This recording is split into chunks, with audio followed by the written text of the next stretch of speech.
Bathroom আছে? জি sir, আমাদের এখানে সুসজ্জিত বাথরুম আছে এবং বারান্দা আছে। স্যার, বাথরুমের মধ্যে টাওয়াল, পেস্ট এবং ব্রাশও আছে স্যার। বাহ, রুমের ভাড়া কত? স্যার 3000 টাকা।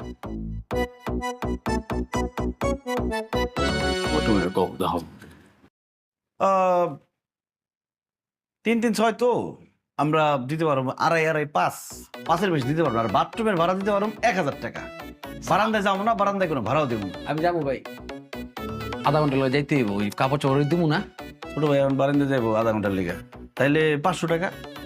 স্যার, আপনার মনে হয় আমার কথা বুঝতে পারেন নাই স্যার। ভাই, রুমের ভাড়া 2.5-2.5-5, বাথরুমের ভাড়া 1000, আর বারান্দার ভাড়া আধা ঘন্টার লেগে 500, সব মিলে 6500 টাকা। এটা দিতে পারবো। স্যার, আমার কথা একটু বোঝার চেষ্টা করেন স্যার, আমি কি বলছি একটু শুনেন। বুঝছে আমার ভাই, বুঝছে আমার ভাই, আপনাদের কি কম বুঝে? হ্যাঁ, আপনি তো বাংলা ভাষায় কথা বলতেছেন, বুঝবো না কেন? স্যার, আমি বলতে চাচ্ছি বারান্দা, বাথরুম এবং রুম সব মিলে স্যার। সব মিলাই 6500, এর 1 টাকাও বেশি দেবো না। শেষ, আমার ভাই যেটা কইছে এইটাই, ওই লইব না ওইটা নেই। কি করবেন দেখেন। প্লিজ, আমি কি বলতে চাই একটু শুনুন। তোর ভাই বেশি কথা কম, এই রুমে থাকবো না, থাকবি ধরিস মনে। আচ্ছা ভাই, স্যার, দাঁড়ান, কথা তো কম, হুনো দেহ কি কয়। কি 6500 টাকা। ভাই, আমি কিন্তু থাকতে চাইতেছি না, আমার ছোট ভাই থাকতে চাইতেছে। 6500, 1 টাকা বেশি দেবো না।